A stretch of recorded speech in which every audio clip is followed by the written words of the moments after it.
Assalamu alaikum wa rahmatullahi wa barakatuh, chers frères et sœurs en humanité et en foi. Bienvenue sur Islam en vérité, votre chaîne dédiée à l'exploration de la spiritualité profonde, des mystères de l'âme et de la sagesse islamique authentique. Abonnez-vous maintenant pour ne pas manquer les prochains récits qui éveillent le cœur et guident l'âme vers Allah. Tu es là, le front contre la terre, le cœur un peu lourd, la voix intérieure agitée. Et pourtant, ici, dans ce moment suspendu, il y a une paix que rien d'autre ne peut offrir. Ce n'est pas une posture. Ce n'est pas un simple geste. La prosternation est une déclaration silencieuse, une soumission totale. C'est ton âme qui dit « Je ne contrôle rien, mais toi, ô Allah, tu peux tout ». Et c'est dans cet instant, ce contact sacré entre ta peau et la poussière du monde, que tu es le plus proche de celui qui t'a créé. Le prophète l'a dit, le serviteur est le plus proche de son Seigneur lorsqu'il est en prosternation. Muslim 472. As-tu déjà goûté cet instant? Pas juste accompli une prière, mais vraiment goûté le silence de la prosternation? Là où plus rien n'existe, ni ton téléphone, ni ton travail, ni même ta peur, il ne reste que toi et lui.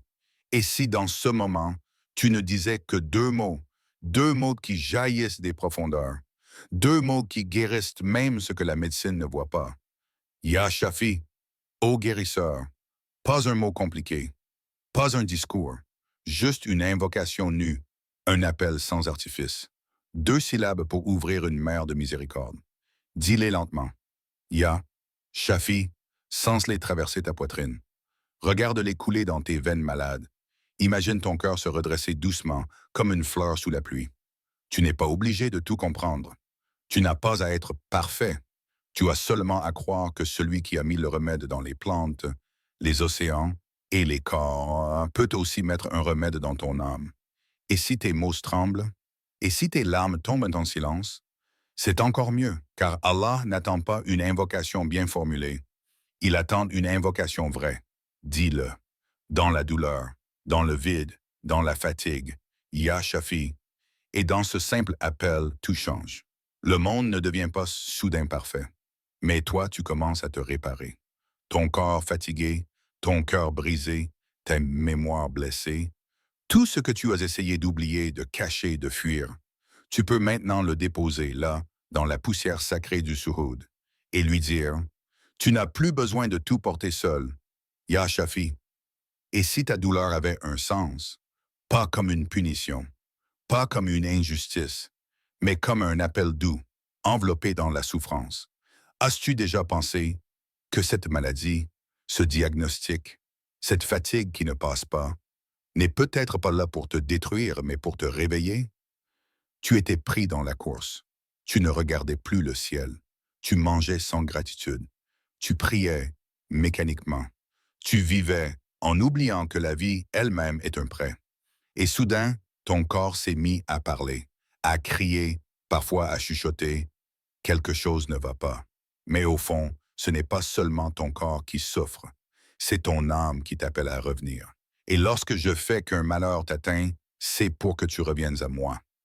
Coran 32 de 21. Tu vois, Allah ne parle pas seulement à travers les miracles. Parfois, il parle à travers l'épreuve, à travers l'insomnie, la fièvre, le silence des médecins, la peur de demain. Et pourtant, combien parmi nous n'écoutent qu'après la douleur? Combien n'ouvrent le Coran que lorsque la santé s'effondre? Combien ne versent une larme en sujoud qu'après avoir tout perdu? Et si cette maladie était un nettoyage invisible, un processus sacré, lent, douloureux mais purificateur, comme une pluie froide qui lave un sol sale, comme un feu doux qui fond la rouille dans l'âme, comme un vent violent qui fait tomber les feuilles de morte de l'ego. Tu vois, parfois, Allah n'enlève pas la douleur tout de suite, parce qu'elle est plus utile que la guérison immédiate. Elle t'arrête, te brise, te pousse à plier le dos jusqu'à ce que ton front touche le sol. Et dans cette prosternation, pour la première fois peut-être, tu ne demandes plus, tu ressens, pas une liste d'invocations, mais une présence. Pas un discours, mais un souffle. Ô toi qui m'as affaibli, c'est vers toi que je reviens. Le sujoud n'est pas une posture de faiblesse, c'est une posture de vérité. Quand tout ce que tu croyais solide s'effondre, il ne reste qu'une chose à faire. Revenir, pas pour que la maladie parte, mais pour que toi, tu reviennes à la source. Il n'y a pas de musique ici. Aucun mot. Juste le silence d'une mosquée déserte et l'écho invisible de milliers de fronts qui ont touché cette même poussière. La prosternation. Sujoud. Ce n'est pas un simple mouvement. C'est un refuge. Le prophète ne s'y rendait pas seulement par obligation. Il s'y réfugiait.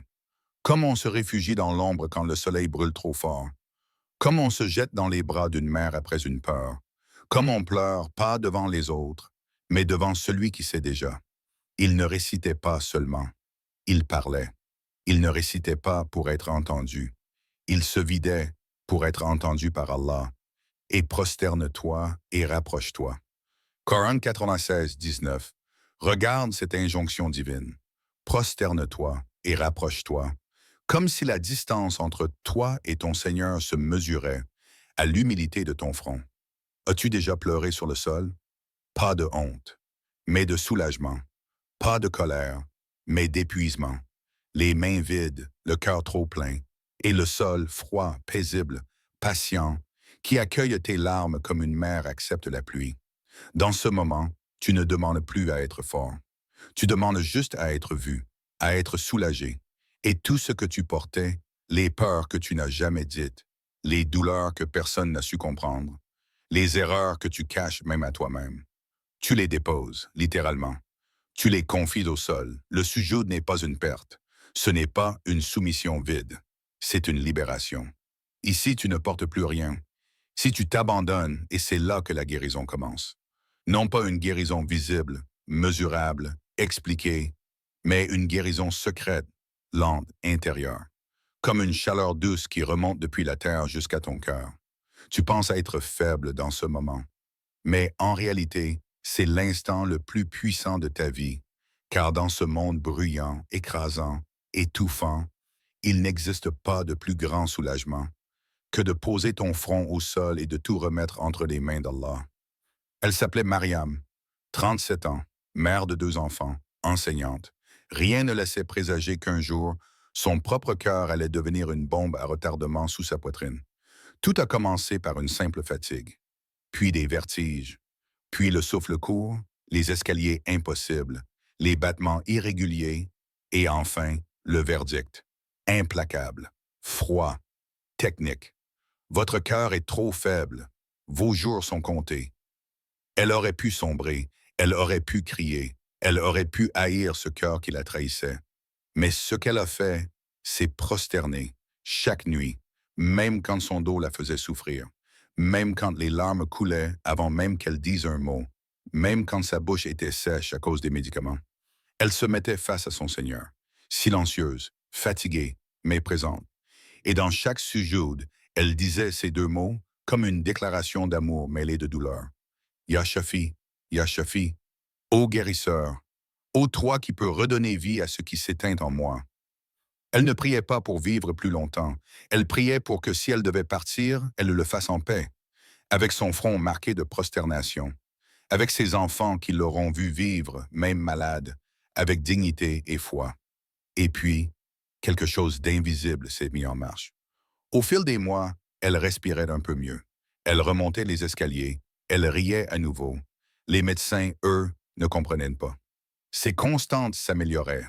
Son cœur reprenait de la force. Aucun traitement expérimental. Aucun changement radical.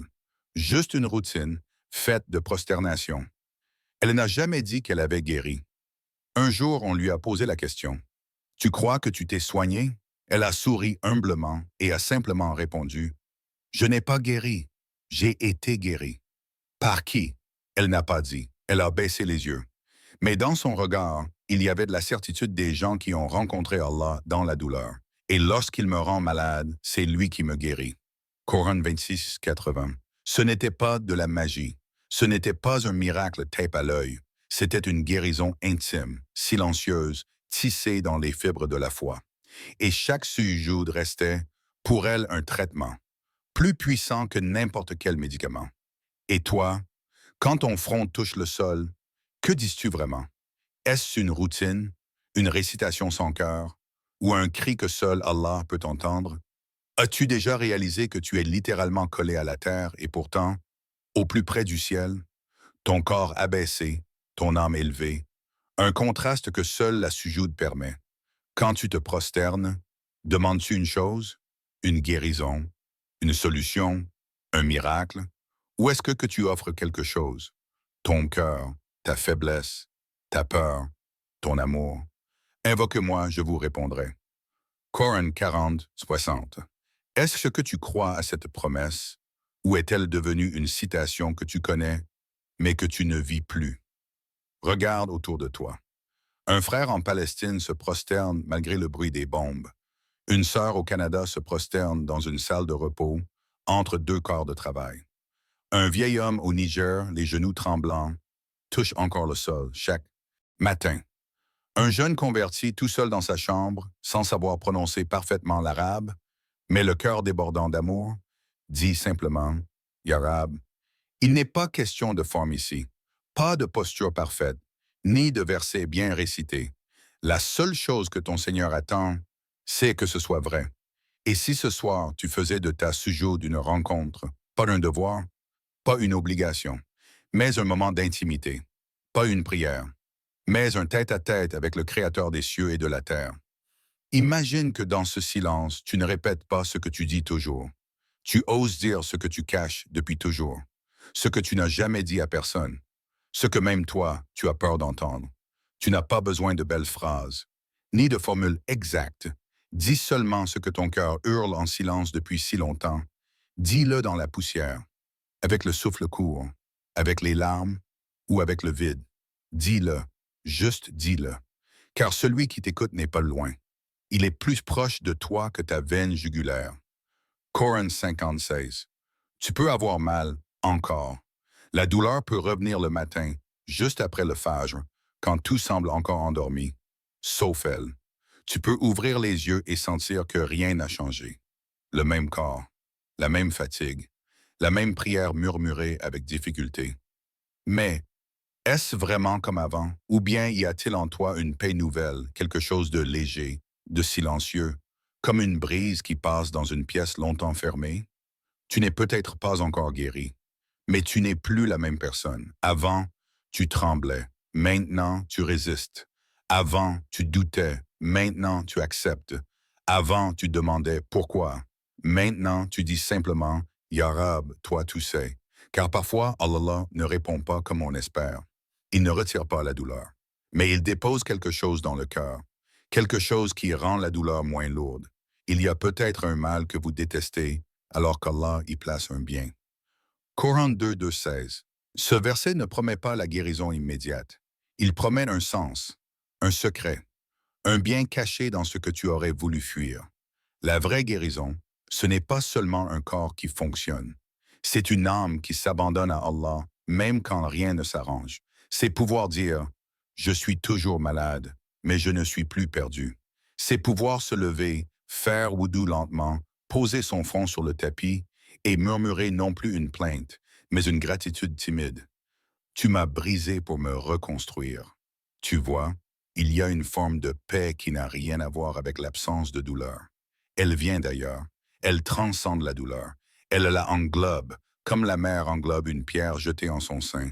Et même si la pluie continue, même si les gouttes frappent toujours la vitre, tu n'as plus besoin qu'elle s'arrête, car tu sais désormais qu'Allah est là, dans chaque goutte. Ce soir, ne remplis pas ta prière de longues paroles. Ne cherche pas à impressionner ton Créateur par ta voix. Cherche seulement à te montrer tel que tu es, brisé peut-être, essoufflé par la vie, fatigué de tout cacher, de faire semblant que ça va. Il n'est plus l'heure de t'expliquer. Il est l'heure de confier. Alors, dans la prosternation, quand plus rien ne te regarde sauf le sol, dis doucement, presque en murmurant, Ya Shafi, Ishfini.